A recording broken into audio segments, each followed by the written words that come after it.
السلام علیکم ورحمۃ اللہ وبرکاتہ۔ بسم اللہ الرحمن الرحیم۔ ناظرین، آپ کا پروگرام خمر، خاندان اور عقل، اور میں ہوں آپ کے ساتھ ڈاکٹر کمل کیسر۔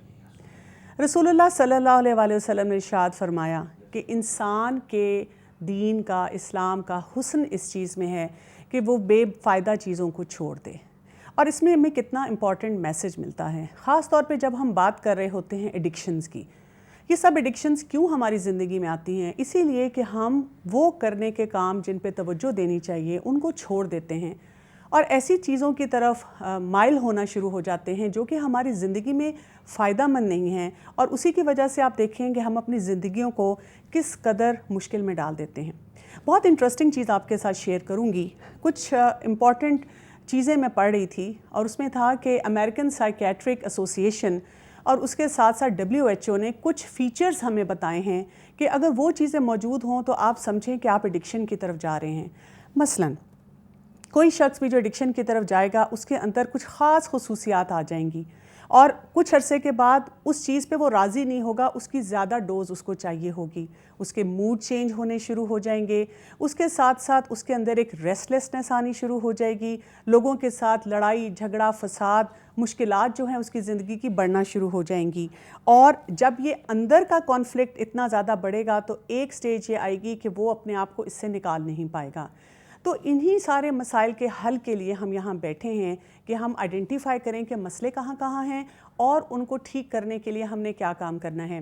میں آپ کی ملاقات کرواؤں گی اپنے آج کے مہمانوں سے۔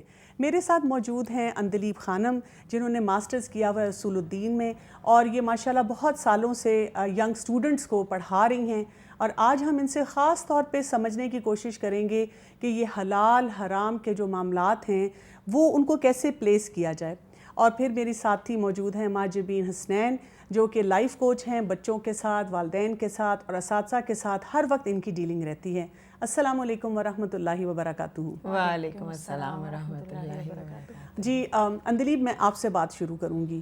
یہ ایک ہم ایسے دور میں آ چکے ہوئے ہیں کہ لوگ حلال حرام کی باؤنڈریز کو سمجھنے کے لیے یا تو تیار نہیں ہیں یا ان کو سمجھ نہیں آتی کہ اس کو کیسے سمجھیں۔ پھر یہ کہ جب بھی ہم حلال حرام کی بات کرتے ہیں تو ایک ہی سوال سب کے ذہن میں آتا ہے کہ دیکھیں اس دور میں جو حلال حرام تھا وہ تو زمانہ فرق تھا، اب تو ہم ٹیکنالوجی کے ایسے دور سے گزر رہے ہیں کہ مے بی ہمیں یہ سارے پیرامیٹرز کو ری ڈیفائن کرنا ہے۔ آپ ہمیں بتائیں کہ اس سلسلے میں آپ ہمیں کیا رہنمائی دیں گی؟ جی، سب سے پہلے تو بہت شکریہ کہ آپ نے مجھے اس پروگرام میں مدعو کیا، آنر دینے کے لیے۔ اس میں یہ ہے کہ ہمارے دین نے جو ہمیں اصول اور قواعد دیے ہیں، ہمارے دین نے جو حلال اور حرام کے مطابق ہمیں قواعد دیے ہیں، وہ ایسے ہیں کہ جو ہر دور کے لیے فٹ ان ہیں۔ ایسا نہیں ہے کہ جو اس دور کے لوگ تھے ان کے لیے تو وہ قابل عمل تھے اور آج کل کے دور کے لیے وہ قابل عمل نہیں ہیں، ایسا نہیں ہے، بلکہ جتنے بھی قواعد اور جتنے بھی ضوابط ہیں وہ سب بہت ہی کلیئر ہیں۔ صرف ضرورت اس چیز کی ہے کہ ہم قرآن مجید کو پڑھیں، وہ احادیث دیکھیں کہ جس میں ہمیں اس طرح کے احکامات ملتے ہیں کہ جس سے ہمیں پتہ چل سکے کہ ہم اپنی لائف میں کن چیزوں کو ہمیں چھوڑنا ہے اور کن چیزوں کو ہمیں اختیار کرنا ہے۔ اچھا، اس میں ایک چیز مجھے ضرور وضاحت سے بتائیے کہ جیسے ہم اکثر اب آج کے دور میں بھی دیکھتے ہیں بہت سے لوگ رسومات میں الجھے ہوئے ہیں، گھروں میں انتشار ہمیں نظر آنا شروع ہو چکا ہوا ہے، اور یہ کہ خاندان بھی بکھرے ہوئے ہیں، ذہن بھی جو ہیں الجھے ہوئے ہیں، اور پھر وہی بات جو میں کہوں گی کہ دین کے نام پہ ہمیں سمجھ نہیں آ رہا تھا کہ کس بات کو سنیں اور کس بات کو نہ سنیں۔ کچھ پیرامیٹرز ہمارا دین ہمیں دیتا ہے کہ حلال حرام کو کیسے سمجھا جائے؟ جی بالکل، ہمارے دین میں بہت سارے ایسے پیرامیٹرز ہیں کہ جس کے ذریعے سے ہم سمجھ سکتے ہیں کہ یہ چیز حرام ہوگی اور یہ چیز حلال ہوگی۔ اس میں سب سے پہلا جو اصول ہمارا دین ہمیں دیتا ہے وہ یہ ہے کہ الاصل فی الاشیاء الاباحہ، کہ بنیادی طور پہ ہر چیز اللہ تعالیٰ نے حلال اور مباح قرار دی ہے، جائز قرار دی ہے، سوائے اس کے کہ کوئی ایسی نص یعنی کہ کوئی ایسا ٹیکسٹ یا کوئی ایسی بات قرآن میں آ جاتی ہے یا نبی کریم صلی اللہ علیہ وسلم کے ذریعے اللہ تعالیٰ ہمیں بتاتے ہیں تو وہ چیز حرام ہوگی۔ ادروائز باقی ساری چیزیں یعنی جنرل ایک جو رول ہے وہ یہ کہ ہر چیز جو ہے وہ جائز ہے، مباح ہے، حلال ہے۔ لیکن ہمارے لیے تو ایک بہت بڑا مسئلہ یہ ہے کہ ہمیں تو شریعت ہی نہیں پتہ، یعنی کہ ہم نے پڑھا بھی نہیں ہوتا قرآن کو۔ بہت سے لوگ آج کے دور میں ہمیں مل جاتے ہیں جنہوں نے شاید عربی میں بھی نہیں پڑھا ہوا، آپ کو لگتا ہے کہ ہمیں ایسے اساتذہ بھی نہیں ملتے، اور اسی طرح سے ٹرانسلیشن بھی لوگوں نے نہیں پڑھی ہوئی ہوتی. تو ہمیں کیسے پتہ چلے گا؟ ہمارا تو عبور ہی نہیں ہے, ہم کیسے یہ چیزیں ڈٹرمن کریں گے؟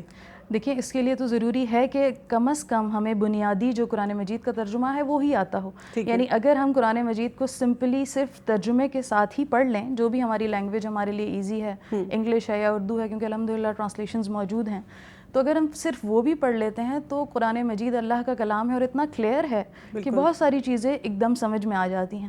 پھر ایسی تفاسیر ہمارے پاس موجود ہیں, ایسے لیکچرز ہمارے پاس موجود ہیں جو ہم سن سکتے ہیں, پڑھ سکتے ہیں. تو جب تک علم حاصل نہیں کیا جائے گا اس کے بغیر یہ سمجھنا کہ یہ چیز حرام ہے یا یہ چیز حلال ہے, یہ تو درست نہیں ہے. انسان اپنی مرضی سے کہہ لے کہ مجھے یہ لگتا ہے کہ یہ چیز حلال ہے اور مجھے یہ لگتا ہے کہ یہ چیز حرام ہے, بالکل, تو یہ چیز تو درست. جیسے آپ یہ کہہ رہی ہیں کہ ہمیں پڑھنا چاہیے, ہمیں سمجھنا چاہیے, تو آپ مجھے یہ بات بتائیں کہ جو ہے کیا ہم کسی انسان کو آج کے دور میں یہ حق ہے کہ وہ خود اپنی عقل کے ساتھ ٹیکنالوجی کے ذریعے یا اپنی ریسرچ کے اوپر کہہ دے کہ پہلے یہ چیز شاید حرام تھی لیکن آج کے دور میں یہ ضرورت بن چکی ہے اور ہمیں اس کو اختیار کرنا چاہیے, یا ہم اس چیز کو استعمال کر سکتے ہیں, یا کوئی بھی ایک شخص, انڈیویجول شخص جو ہے یہ فیصلہ کر دے؟ کیا ہمارا دین اس چیز کی اجازت دیتا ہے؟ دیکھیے جی, جو بنیادی قواعد ہیں یا جو بنیادی حرام اور حلال چیزیں ہیں وہ تو صرف اللہ تعالیٰ نے بیان کر دی ہیں, اور اللہ تعالیٰ ہی کے پاس حق ہے صرف اس چیز کا کہ وہ کسی بھی چیز کو حرام ٹھہرائے یا کسی بھی چیز کو حلال ٹھہرائے.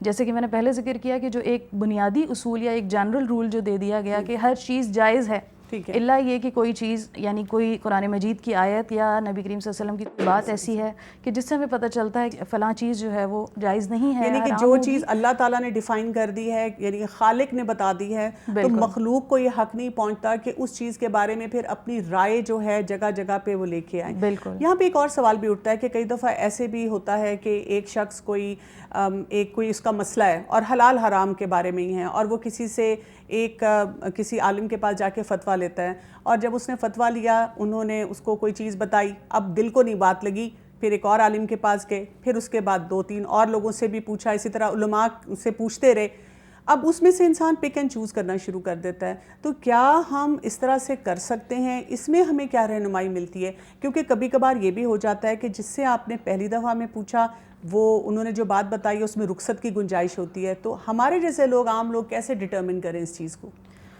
دیکھیں جی, جب ہم اس کو اچھے طریقے سے سمجھ جائیں گے کہ جو چیز جیسے کہ میں نے پہلے کہا کہ حلال و حرام واضح, اور حدیث میں بھی آتا ہے کہ نبی کریم صلی اللہ علیہ وسلم نے فرمایا کہ الحلال بین والحرام بین, کہ دونوں چیزیں جو ہیں وہ واضح ہیں. ہاں کچھ چیزیں ایسی ہو سکتی ہیں کہ جس کا کلیئر کٹ ہمیں حکم شاید قرآن یا حدیث میں نہ ملتا ہو, لیکن ہمیں علماء کی طرف جانے کی ضرورت ہو, علماء سے پوچھنے کی ضرورت ہے, یا اس کے اندر مزید کچھ فتویٰ وغیرہ جو ہے وہ لینے کی ضرورت ہے, تو وہ لیا جا سکتا ہے. لیکن اس میں بھی پھر جو علماء ہیں ان کو بھی یہ اختیار حاصل نہیں ہے کہ وہ اپنی مرضی سے کوئی حکم بیان کریں, بلکہ وہ قرآن اور حدیث کی روشنی میں ہی اس حکم کی مزید وضاحت کر سکتے ہیں, یا اس حکم کے بارے میں کوئی مزید اگر اس کی یعنی ایکسٹینشن کی ضرورت ہے اس کے اندر, تو اس کو تو وہ کر سکتے ہیں. بالکل. اور ایسے الحمدللہ علماء ہمارے پاس موجود ہیں, ایسے اسکالرز موجود ہیں جو صحیح قرآن و حدیث کی روشنی میں جو ہے وہ ہمیں حکم بتا سکتے ہیں اور اس کے مطابق ہم فیصلہ کر سکتے ہیں. یعنی کبھی کبھار ہمیں کوئی ایسا حکم بھی ماننا پڑے گا جو کہ ہمارے دل کو اچھا نہیں لگ رہا, ہمیں لگتا ہے کہ جبرن مجھے کرنا پڑ رہا ہے, لیکن کیونکہ ہمارے رب کا حکم ہے تو ہمیں اس کو مان لینا چاہیے, اس باؤنڈری میں ہی رہنا چاہیے. اور چونکہ رب ہمیں زیادہ جانتا ہے, اس نے ہمیں بنایا ہے, اور قرآن مجید میں خود اللہ تعالیٰ کہتے ہیں کہ الا یعلم من خلق, کہ کیا وہی نہیں جانے گا کہ جس نے پیدا کیا. تو جس رب نے ہمیں بنایا ہے وہ اچھی طریقے سے جانتا ہے کہ کیا چیز ہمارے لیے صحیح ہے, اسے حلال کیا اللہ نے, اور جو چیز ہمارے لیے صحیح نہیں ہے اس کو حرام قرار دے دیا. اچھا مہجبین, آپ سے میں آج بات کرنا چاہ رہی تھی کہ ہم کئی پروگرامز ابھی تک کر چکے ہوئے ہیں, اور یوزلی بھی جنرلی بھی جب ہم لوگوں سے بات کرتے ہیں تو وہ فوراً ایڈکشنز کی جب بات ہوتی ہے, نشے کی بات ہوتی ہے, تو فوراً ان کے دماغ میں بہت سے سبسٹنس آتے ہیں, چیزیں آتی ہیں. تو ایک بڑا انٹرسٹنگ سروے ہے ہمارے پاس, ہم نے کچھ اسٹوڈنٹس کا کیا تھا, آئیے دیکھتے ہیں اور پھر میں آپ سے اپنا سوال جو ہے وہ کروں گی. ایڈکشن کی مختلف اقسام ہے. ایڈکشن بندے کو کسی کام کی بھی لگ سکتی ہے, مگر یہاں پہ ہم اگر اسپیشلی نشے کی بات کریں تو سگریٹ, افیون, چرس, شراب, شیشہ, اور اس کے علاوہ جو اس کے علاوہ مختلف وہ آئٹمز لائک جو کرسٹلز وغیرہ ہیں، اور اس کے علاوہ مختلف قسم کے نشے ہیں جو آج کل اسٹوڈنٹس میں اسپیشلی نوجوانوں میں مقبول ہوتے جا رہے ہیں. ایڈکشن کی بہت ساری اقسام ہو سکتی ہیں. کچھ لوگ اچھے کاموں کے بھی عادی ہو سکتے ہیں، کچھ لوگ برے کاموں کے بھی عادی ہو سکتے ہیں، لیکن ہمارے معاشرے میں اچھے کاموں کا عادی ہونا تھوڑا سا مشکل ہے. برے کاموں کے لوگ عادی بن جاتے ہیں. سر ایڈکشن کی بہت ساری اقسام ہو سکتی ہے. آپ ڈرگ ایڈکشن لے سکتے ہیں، آپ موبائل کی ایڈکشن لے سکتے ہیں، آپ ایون ایسی ایکٹیویٹیز کی جو آپ کو کوئی فائدہ نہیں دیتی لیکن پھر بھی آپ انہیں کرنے پہ مجبور ہو جاتے ہیں کیونکہ آپ ان کو عادت ہو جاتی ہے. یہ ساری ایڈکشنز ہو سکتی ہیں. ضروری نہیں ہے کہ آپ صرف ڈرگ ایڈکشن تک اسے آپ محدود کریں. بہت ساری آپ اس کی ٹائپس ہو سکتی ہیں. ہاں اس میں کافی ڈرگز آتی ہیں، اس میں نشہ آ جاتا ہے، چرس وغیرہ آ جاتی ہے. آج کل آئسنگ بھی بہت زیادہ ان ہوئی ہوئی ہے، اور اس میں پلز بھی آتی ہیں جیسے ایکسٹیسی پل ہو گئی. بہت ساری ہیں ویسے تو جو ہے مطلب دیکھنے میں آئے، جو سننے میں آیا وہ کافی ساری ہیں. کبھی لوگ مطلب شراب کے ایڈکٹ ہوتے ہیں، کوئی چرس، گانجا ایکسیکٹرا اس سب کے ایڈکٹ ہوتے ہیں. بہت ساری اقسام ہوتی ہیں. ڈرگس ہے آپ کا، الکوہل ہے، سگریٹ ہے، ایون چائے از ایڈکشن ٹو. جو ہم زیادہ چائے پیتے ہیں that is also an addiction because it comes in to something which is you doing it over excess of it. تو جس چیز کا زیادہ استعمال ہو وہ ایڈکشن میں آتی ہے. چائے ہو گیا، نسوار ہو گئی، کوئی بھی جوا ہو گیا جس میں آپ کے پاس الکوہل آتی ہے، جس میں آپ کے پاس ڈرگز آتی ہیں، اور ہر طرح کی ڈرگز ہیں اب تو، ہر طرح کی. جی ناظرین، سنا آپ نے بہت سے اسٹوڈنٹس کا ویو، تو اس پہ ابھی ہم بات کرتے ہیں لیکن ایک لیتے ہیں شارٹ بریک.